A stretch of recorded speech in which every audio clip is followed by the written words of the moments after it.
Can you guys see okay in the back? We have all this tech stuff for the black and white. Everybody's okay? Okay.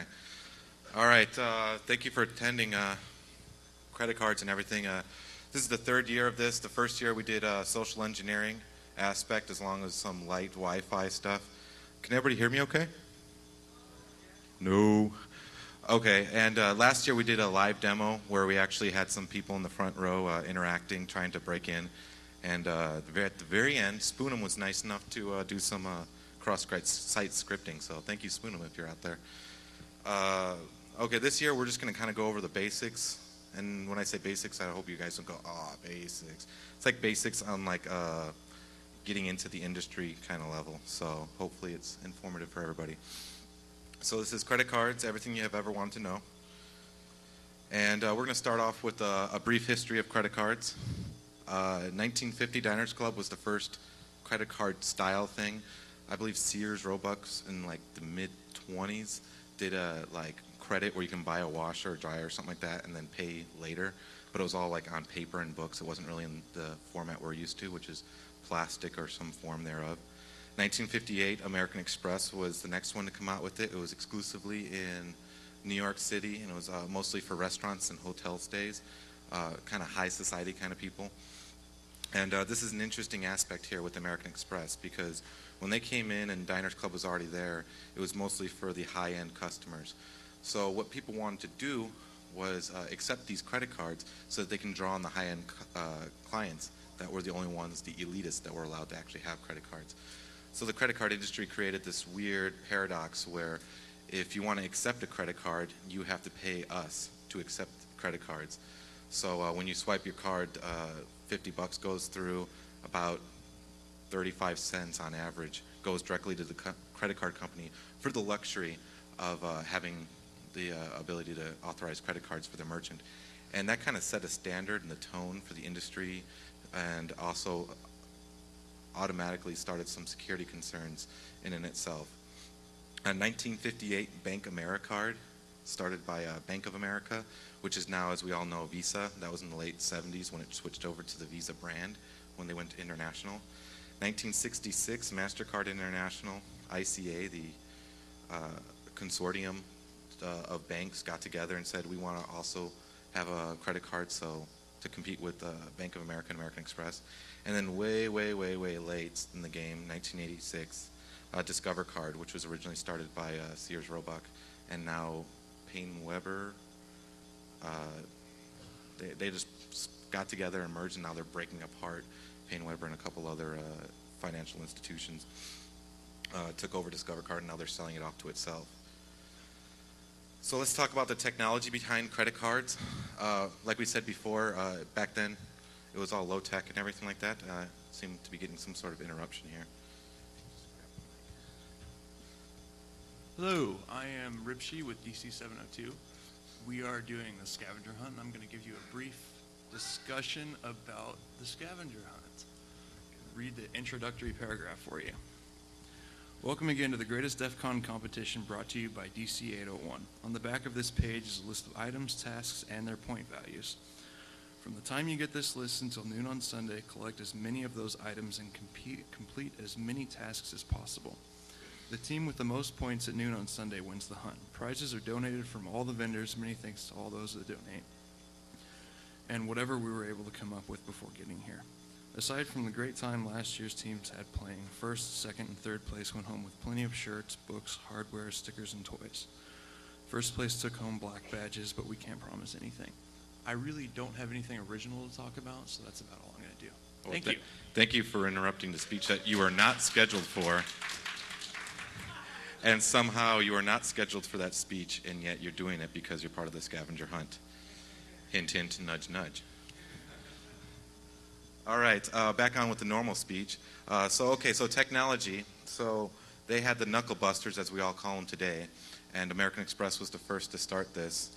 And that was where the embossed imprints came on the cards originally, because you put them on the, as we all know, whoever's worked in retail at least once in their life and had a card that did not swipe, you put the card down, you have a sheet of paper, and then you push over the sheet of paper, and it imprints your credit card number, your name, expiration date, that kind of thing.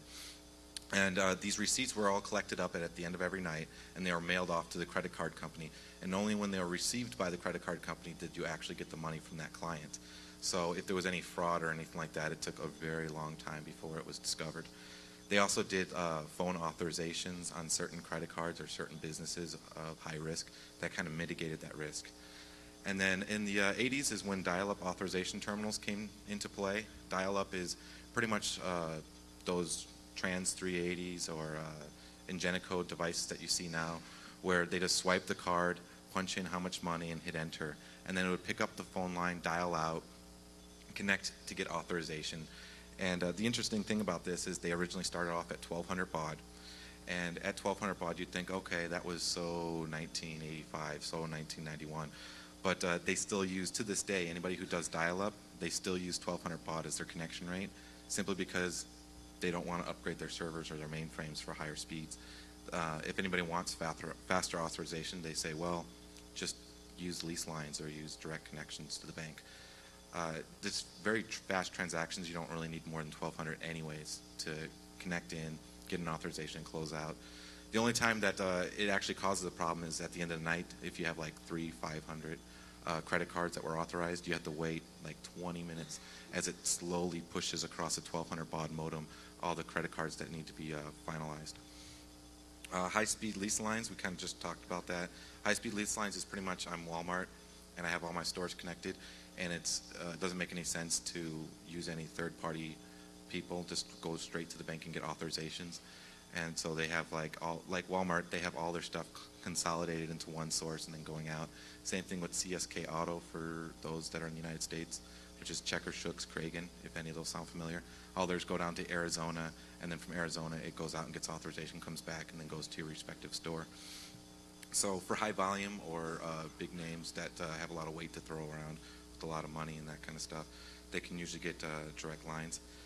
Gateway processors, these are like Go software, IC Verify, Shift4, that sort of thing. They're for like the middle tier and the low-end clients that don't do more than like anywhere between 100 transactions a month to about 200,000 a month. You usually use a front-end gateway. PayPal can technically be considered a front-end gateway because you have APIs for your websites. CCBill and iBill and all those other blue light catering ones is also gateways. Co-op leased line. This is actually kind of unique. The only time I've ever seen a co-op lease line. Am I going too fast, guys? Okay. The only time I've ever seen a co-op lease line was here in town, like at the MGM and a few others that are not even directly associated with each other through business arrangements. They have like a direct line, and I'm going down. That's what I get for not plugging it in. So, well, that's coming back up. So what they did was they were all like, well, we have a direct line directly to the bank, so we can resell this line, or we can all cooperate in paying for the lease line to go out and work that way, and it's still being stubborn. Oh, there you are. Dodo. All right. Hush.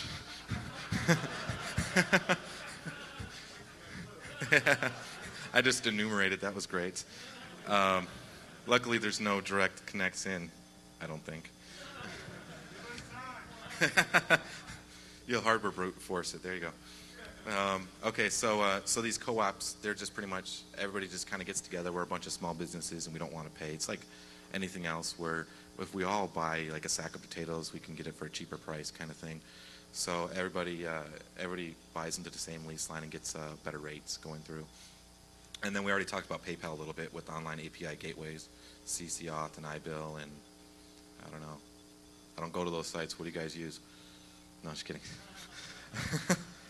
Okay, so marketing and technology. So some of these different technologies that are coming out that everybody kind of wants to know about, and I'm here to tell you guys, I'm going to burst your bubble. A lot of them mean nothing. Like the smart cards is the first one. We all know this with the American Express Blue. We have the little silver or gold smart card built into it, and it's supposed to be more secure and all this other stuff. Nobody uses it. No vendors use it. There is an actual protocol out. There's a specification for how it works. I know NDC, VisaNet, and FDC support it, but they're the only ones, and that's not enough to actually get full on. And here's a couple reasons why smart cards are not working and why they're not coming to market. Is because the vendors are paying for all the equipment.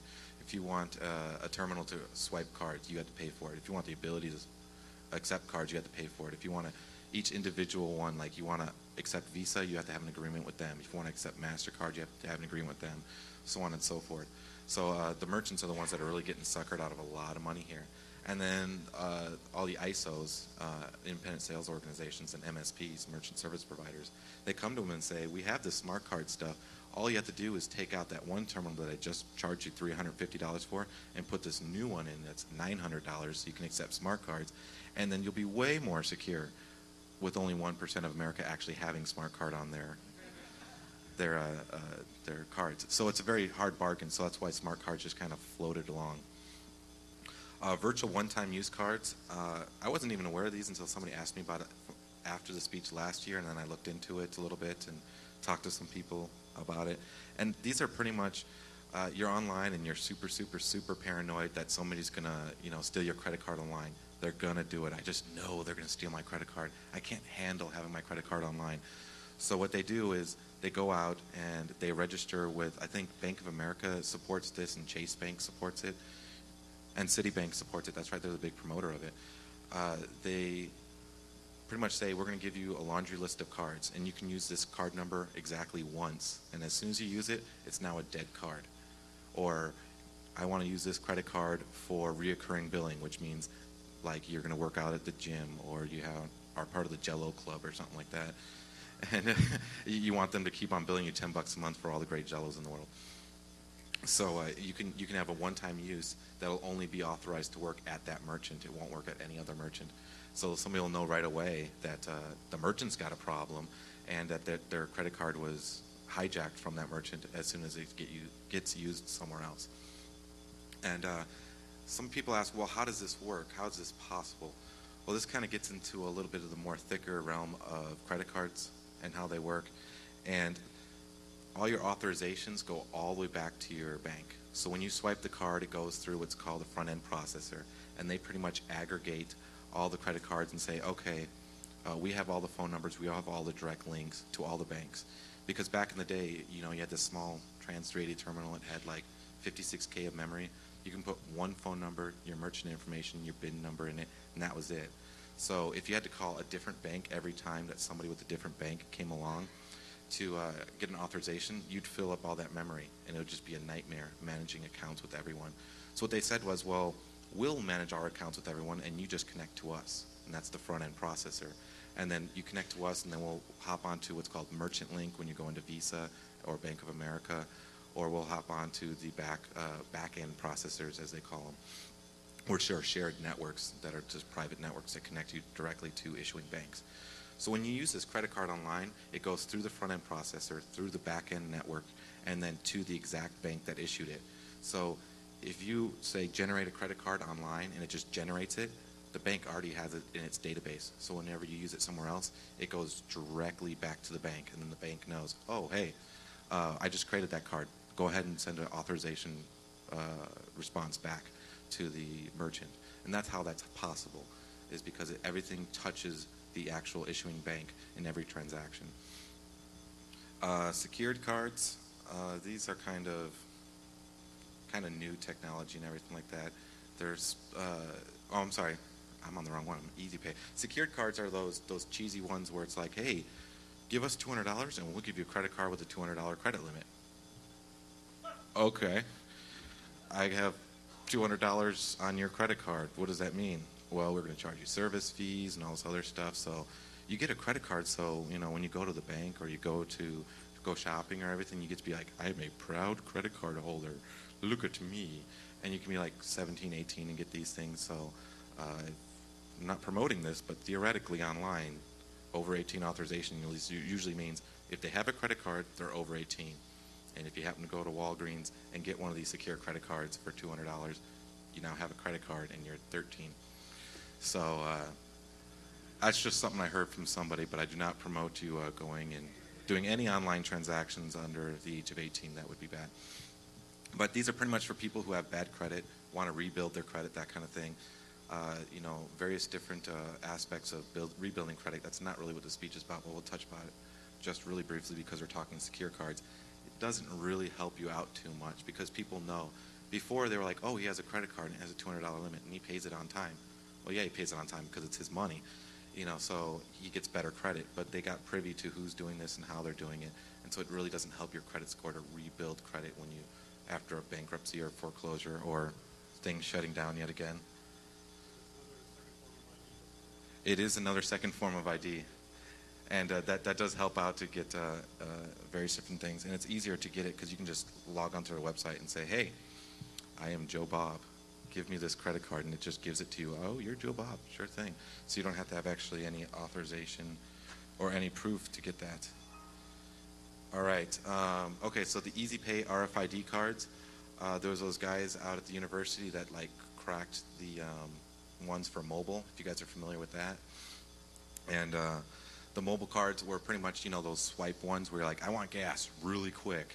So you just kind of wave your card, it's just, yeah, I'm going to do that one more time. Wave your card. And boom, you get your gas and everything like that. And Chase also premiered these, and we were trying to get a hold of one of these Chase ones because we wanted to build a RFID sniper rifle. But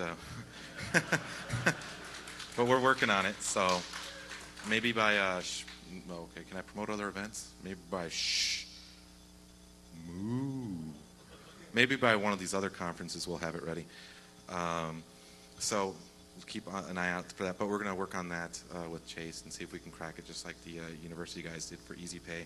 And these are just pretty much, you pass it over, the power is generated from the actual terminal you're waving over, and that's how it activates the card to get your information. And we'll talk about some security on that in a little bit. All right, physical fraud features. This is the interactive part of the demo. Go ahead and I'll pull out your credit cards and stare at them and mask them from everybody else. I'll do it myself.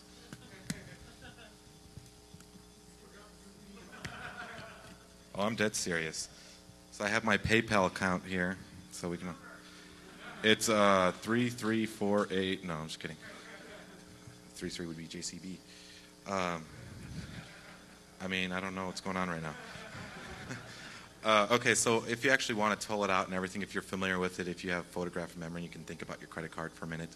And for you guys, those of you in front who better not have photographic memories, you can kind of stare at mine. When we're looking at these, we're talking about the embossed numbers. Those originally generated from the knuckle busters, but they became a fraud prevention mechanism because as long as the embossed one, which is a little difficult to push up, is the same as the magnetic strip, then you're okay. Some people, we've seen a lot of fraud where people actually push it down and then re-push up new numbers, and they're really easy to spot, so that's a telltale sign. Also on them, as far as embossed is concerned, you're going to see the letter of the credit card that is on there. If you ever notice why there's a cursive M or a cursive V or a cursive D or a cursive A, those are all saying, I'm a MasterCard, I'm a Visa. So if you swipe it and it's a Visa card, and then you look on it and it says M, then you know there's something funny going on. Also on these things you have the logos, which says MasterCard. That's another fraud feature. And the holograms. The hologram actually came in the late 80s because of those guys who were watching people putting in the credit card number in phone booths to make phone calls, long distance phone calls. And they were just memorizing. They can just photographic memory, stare at your card and then boom, no.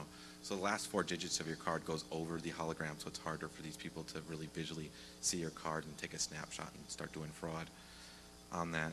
Of course, you got the expiration date on there in many different forms. Some banks will have, it was issued on this day, and then it was expiring on that day, and some just say it expires on this day. What else we got? The cursive letter we talked about. First 4 digits non-embossed. Okay, yeah, also on most cards, when you're looking at the first 4 digits, non-embossed is also printed on the card. The first 4 digits of the card, that's a little bit of a fraud thing there. Magnetic strip, of course, we're all privy to the magnetic strip. I happen to have a swiper here. There are $35 on eBay, from what I understand. They plug right into your keyboard, and you can just pretty much swipe any card you want. You want to see what's on your Blockbuster card, you want to see what's on your PayPal card, you can just swipe it, and we'll do a quick demo here. I think if the software's going to work, that X's out my account number when I swipe. So we'll see how that works out. The signature panel on the back, signature panel says the card types. It'll say Discover, Discover, Discover, and 45-degree angle, or MasterCard, MasterCard, MasterCard. And underneath that, if you scratch it with a coin like it's a lottery ticket, it says Void. So as soon as you see the Void, merchants are not supposed to accept the card. CVV2 code, that's kind of relatively new. It means Card Verification Version 2. What was version 1? Well, version 1 was the magnetic data, the unique data, discretionary data as they call it, on the card itself. So Card Verification Version 2 is mostly used in over-the-phone sales and online sales. Okay, credit card magnetic data. 2 tracks for credit cards. I wasn't sure if I was going to talk about it last year, and people said, just go ahead and do it. And it's pretty much public knowledge, and since you can get one of these anywhere, and you can look up the specs, I'll give you guys the details of what's going on there. Okay, so you have 3 tracks. Each piece of information that gets swiped off of it on the magnetic strip card reader is a track of data, and they were originally specified throughout the years of what track 1 would be, what track 2 would be, and what track 3 would be. So let's talk about track 1. Track 1 is pretty much, if you're going to be parsing a credit card, it's going to be a caret, the shift 6 caret. That's your delimiter to parse it out. When you have a successful swipe on a credit card, it's going to be %B, capital B. That's going to be the very first 2 digits. If you don't see that, it's probably not a credit card, or it's a fake, and it shouldn't go through in any credit card transaction. Next, you'll get the caret that says, hey, I'm going to start the next field. The next field is your name, and it's usually in all uppercase, and as much of your name as they can squeeze on there. Some people actually append the name. So if you have like a really, really long name like mine, if you noticed on the cue cards, Imhoff Ducharme, they actually parse mine, so it's Imhoff Du. So that's how that works out, because they found that some readers can't read all the characters, and it actually drops it off. So they just said, well, and then it won't even authorize because it breaks. It kind of crashes the box. So if you have a really long name, don't go to Checkers because your card won't work. Okay, so and then after that caret, you're going to have your credit card number, and then it's going to have the credit card number, which is anywhere between 13 and 16 digits. 13 was the original American Express and Diners Club, and Visa cards were 14 and 15, and now American Express is 15 and 16. So you can have between 13 and 16. You're allowed up to 19. There's some cards that they're trying to put on the market that'll be 19 digits long. So look forward to those.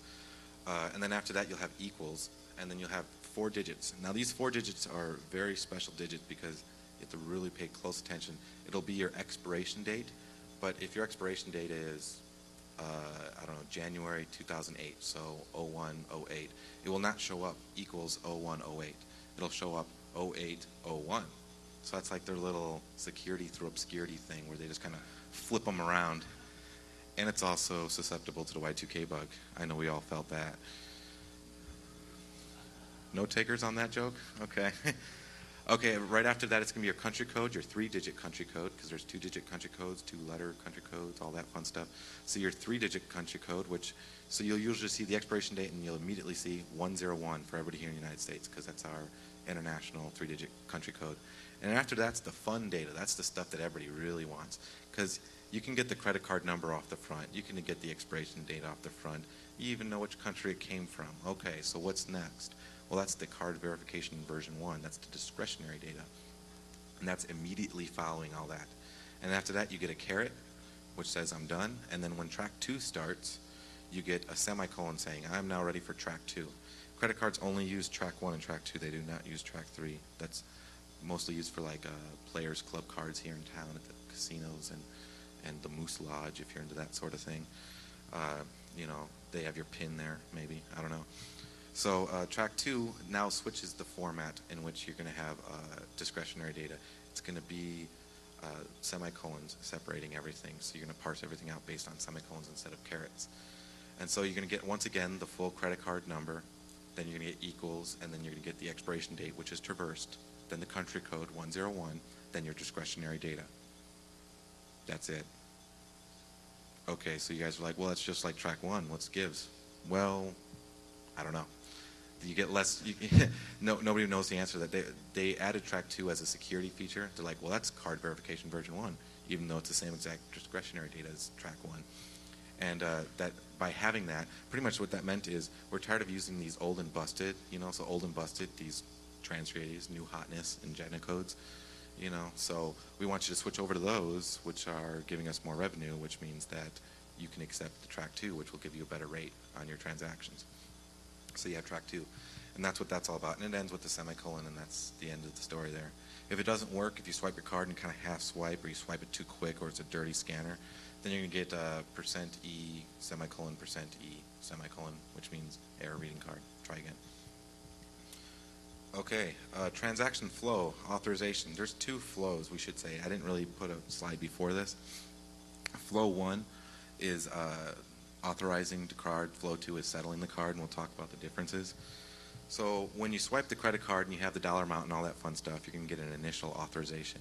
And when that initial authorization goes through, like we said, it goes through the front-end processor, which is our local loop that connects everybody. That's if we had a yardstick, and we were talking about processors, by the way, and you have a big, huge, long yardstick, we'd say the entire bit of that yardstick, except for 1 inch, is First Data Corporation, FDC. They are the biggest front-end processor out there, hands down. And then everybody else, Nova, NDC, MAP, Citco Alliance, all those guys, they're 1 inch. And that's the competition you have to work with out there. So that's something I'll decide, a little extra nugget for you guys. So then you get to the front-end processor. Front-end processor checks the card number. First 6 digits are going to tell you on the credit card number who the issuing bank is. So when you have, 5, you automatically know that's a MasterCard. When you have 6, or 6011, you automatically know that's Discover. When you have 4, you automatically know that that's Visa. When you have 3, 8, it's American Express. 3, 6, it's JCB. 3, 5, it's old school Visas that were 13 digits long. And I don't believe there's any cards that's now still in existence that had 2. There was some people that played around with it, but that was mostly reserved. 00 and 10 are reserved for private label cards and stuff like that, which we'll get into in a little bit. So the first digit right off the bat tells you what type of credit card it is. Then the next 5 digits, or the first 6-digit chunk, will tell you exactly which bank it's coming from. And I believe there's somebody that's actually working on a project out there right now. It was on Slashdot about 6 months ago, who he's trying to get everybody's first 6 digits and say, which bank do you have? And trying to, reverse enumerate everybody's credit card banks and everything. So far, what we know is that there's some specifications. If you ask really, really nicely and say you're an ISO bank, they will give you them. Some customer service places that you can just call and say, I need the list, and they'll just email it to you. So, yeah, it's kind of goofy. And we'll get into that in a little bit, too. FEP, the front-end processor, this is the beauty. These are the awesome guys. They're like, we have a lot of money, and we want to get a lot of more money. How can we possibly do that? Well, we're going to just authorize people's credit cards and then not even have to worry about doing anything with them. So that's why I say FEPs are hands-off, because they're bonded. They have $1 billion insurance policies on all the cars that go through. So, and all they do is say, I have the money to say that I can vouch for this process going through, and nothing bad will happen. And then they just let transactions float by them. They just pretty much, grab the card, take it, hand it off to the issuing bank, get the response from the issuing bank, record the result, and then send it back. And then record the result on behalf of the merchant, because they have these little trans-380s, only got 56K of memory, don't have enough to remember everything, which is now changing with the new virtual world and the front-end processor gateways and everything like that, which they're losing revenue on. So, but they pretty much just say, oh, I'll just remember that you had an authorization and just let me know when to close it out. So they're just handing money back and forth. That's their only purpose, is we connect you to us and us to them. And they charge you to connect to them, and then front-end processors like FDC will charge them because they have all the clients. So they get money from leasing the lines, they get money from the merchants, they get money from the transactions, and they get money from the banks. And all they do is just say, thank you, you're welcome. Thank you, you're welcome. So it's a pretty sweet gig to get into if you want to get on the new hotness there. Just have $1 billion laying around to bond yourself, and you'll be all set. Okay, back-end merchant link. We kind of briefly talked about that earlier. How are we doing on time, by the way? Where are my folks? Because I can just ramble for a while. Where's my... 20 more minutes? We should probably speed up then. You guys ready to go into high gear? All right. So back-end processor, merchant link, we already talked about it, so we're skipping it. Issuing banks, we already talked about it, so we're skipping it. Front-end processor, record updates, we kind of just talked about it. They just update the record, say, hey, I know that you did a transaction. All right. And then in return, the terminal prints out a receipt having the authorization code. You see that authorization code? It's a 6-digit code on all the receipts. It comes directly from the issuing bank. Your bank itself gave that authorization code, not the back-end processor, not the front-end processor, not the merchant itself, but your actual issuing bank talked to them.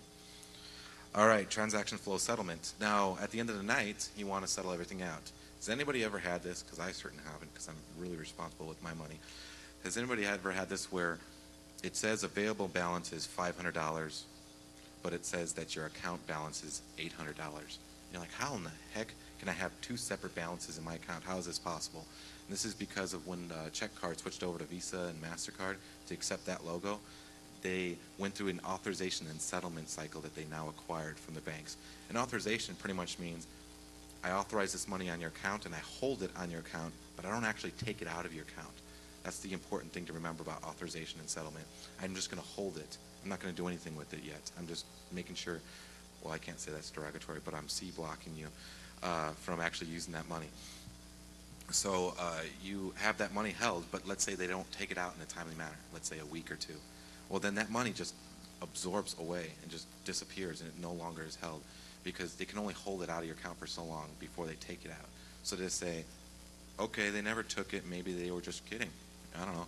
And so then they just release the authorization. So now your money kind of comes back available to you. So you're like, wow, they forgot to charge me. How cool is that? I'm going to go pick me up a new pair of pants. I don't know. I'm going to go get some pantalones and all that fun stuff. And so then they go, oh, we forgot to charge them. Oh, my goodness, close that terminal. And then they charge you. And then what happens? You overdraw. You get incur bank fees and all that stuff. Why are you irresponsible? I thought they were. Well, we're still going to charge you. So that's how that comes into play because of this authorization and settlement thing. And this has happened since the beginning of credit cards. And it's like a very bad process. And it's impossible to get rid of because it's just so thick in this. So we just kind of went through that whole thing right here. So we're going to go on to the next slide. Data storage. So there's a lot of grab ass going on with your personal data, especially by MasterCard. What they like to do is do a lot of data mining. If you guys ever subscribe to Network Security Magazine or Networking Magazine, one of those CMP Press ones, it's just like, here's a whole bunch of ads and fluff and one good article every month. Sorry to CMP if you're out there. So they actually had a really great article about MasterCard and everything, and after reading it, I had to like go dive in and call them and see if this was true. And they have like terabytes upon terabytes upon terabytes of every single transaction that you ever did stored at MasterCard International. Even though it's going to the issuing bank, we kind of talked briefly about that back-end processors. Who are those back-end processors? Well, MasterCard is just this entity. They're just on paper. They don't really exist. They don't do anything. They just sell their MasterCard name. Visa just sells its Visa name. It doesn't really do anything. But they're like, well, we can still do stuff with it. So MasterCard decided it's going through us anyways, and it just goes through us because it has to, because we're MasterCard. We might as well store that data and do some data mining. So every single transaction you've ever done in your whole life on a MasterCard, starting from 2000 forward, is recorded in their database, and it's there for the highest bidder. They can say, hey, what's going on? I want to know more about people who like cheesecake. What else do they like? And they can make correlations. Well, guys who like cheesecake also like to buy lipsticks that vibrate for their wives. How about that? So let's have a special. Let's go down to Deja Vu and have cheesecake and lipstick vibrator day. Oh, wow, how did they know? That's just amazing. You know? So if you ever wondered, like, wow, how do they really know that I like this and that? It's because they data mine all of your credit cards, and they see the trends in everything you do. And this has two good benefits, believe it or not. One of the good benefits is if you're just a guy who just goes to Starbucks every single day and gets a latte every single day, and then afterward you pick up the newspaper and a carton of milk from the store, and it's just repetitive over and over. And then one day you're like, I want 18 Starbucks coffees, and I bought a big screen TV. They're going to be like, well, wait a minute, that's kind of funny. So it does have a benefit there, and those of you with MasterCards actually do get better call responses than some of the other issuing banks. that license, or card associations that license their name out.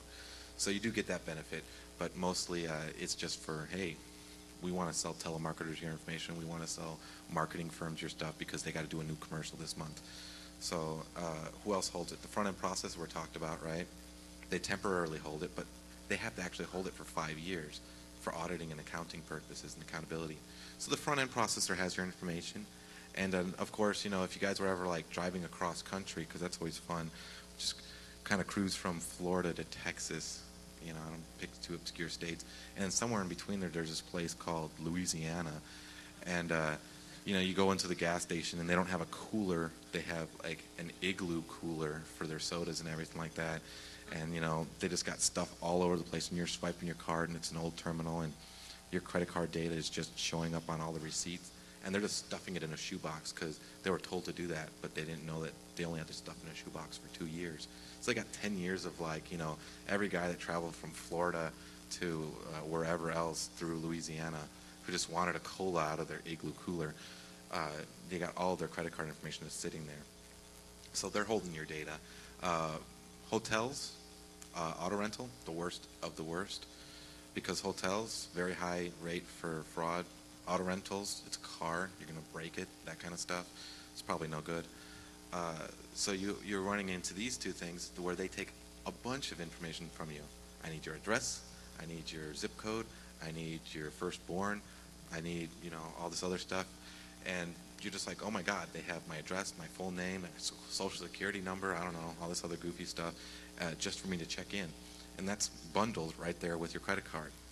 So if I were some guy who's a carder, as they're called in the scene, the test scene, right? If I was one of those guys, I would go out and I would probably be going after a hotel or an auto rental, especially one of those podunk ones way out in the middle of Louisiana that has all their stuff sitting in a shoebox along with your full address and everything like that. And they can just data mine all your stuff and you'll never know. So they got some information there. And of course your issuing bank also keeps a record of everything. So you got issuing bank, you got the card association, you got the front-end processor, and you got the merchant. All these people have your information. Is that a good thing? Probably not. Are they changing it? Not in the least bit.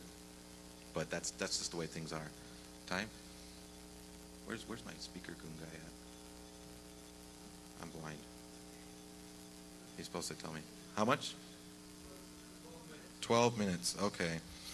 Oh, hey, there you go. We actually are at the questions and answer section, so we actually made it in time.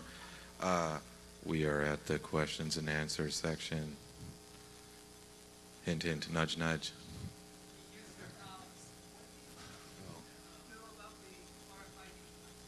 RFID. RFID, what exactly do you want to know about RFID?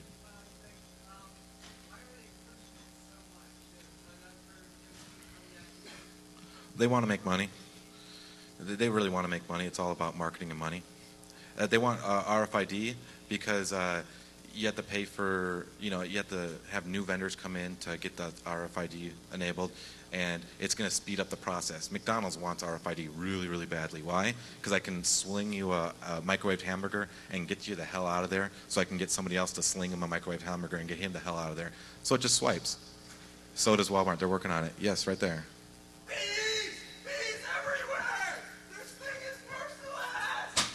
I believe that man has bees on him. Damn scavenger hunt kids. Okay, I'm sorry, you were saying.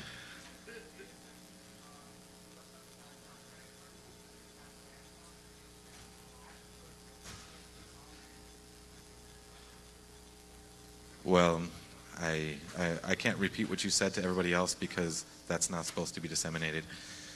So, but yes. Yeah. He was talking about encryption and stuff like that. We didn't really get into debit cards. I really wish we could. They didn't have enough room for a 2-hour because we can talk about duck put. By the way, duck put and all that fun stuff is the encryption used for debit PIN cards. So if you know how to crack that one, which is super easy, it's like a one-way, you can get people's PIN numbers flying across the line. Yes, sir.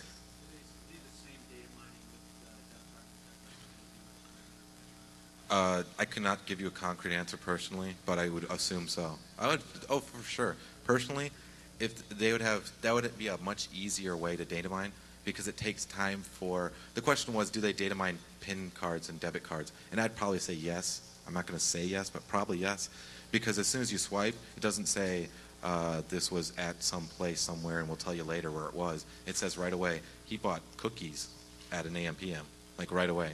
So it's actually more data in that. Because it's a newer technology, they can add more data. So I would believe that that would be the juicy nugget, so-called, that they would really want. Anybody else that doesn't have beep problems? That gentleman right back there.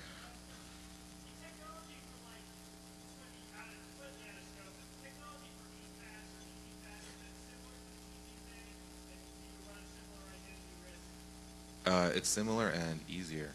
The mobile. The question was the Easy Pay is the new ones that coming out from RFID in general, and Chase has been promoting theirs. Is it anything like the Easy Pay that's promoted by mobile? It's not exactly like it, but it's actually easier because the mobile one actually has like strong encryption that was like Texas Instruments proprietary till those cats over at the university broke it. But this one is not even proprietary. It's, if I'm don't remember it off the top of my head because you put me on the spot there, but it would be the equivalent of like ROT 13. It's like almost embarrassing. Yeah, so actually, if you want to do some war driving fun with gas stations and stuff like that, which I would not promote, but if on the off chance you wanted to do something like that, all the terrible herps here in town use radio frequencies to throw all those LCD video onto those screens. And it's push, not pull. So if you just push data to it, you can push, you know, Goatsy onto all the all the screens, and we'd get a crack out of that. I got to give my friend Ripshy here shouts out. He's the one that actually war drived that one and found out all that. Yes, sir. Actually, no. We actually had a hard enough time to actually get to the laptop because we screwed up with a lot of stuff organizing getting here, like dropping off cars and picking new ones up, and it was in it, and we didn't get the program on here that actually, I can swipe it and you can see it, but then you'd all see my credit card that's still active, and that wouldn't be fun. If you have a canceled credit card, I would be more than happy. Thank you. This is a team player right here. And now,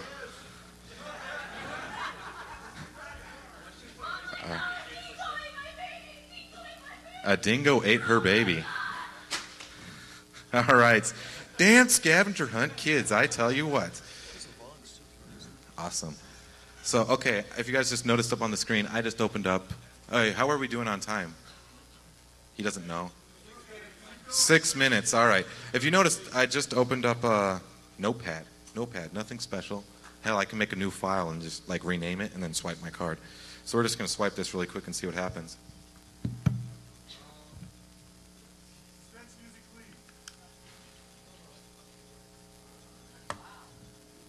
And somehow his name is not there. Is this a ghost card or something, killer? I don't know if your corporate would like that too much. Okay, so your name didn't pop up at the very beginning there. For whatever reason, is it just font issues? Well, we'll try this Vaughn's card as well and show you the differences.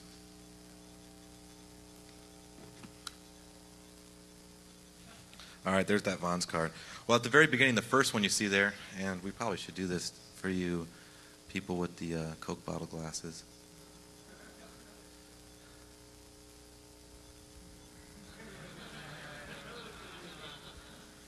Okay, I'm just kidding. All right, let's do 36. That's good enough. So we can kind of see this discretionary data, and I'll go through this. If we notice right here, right, it is not an expired card.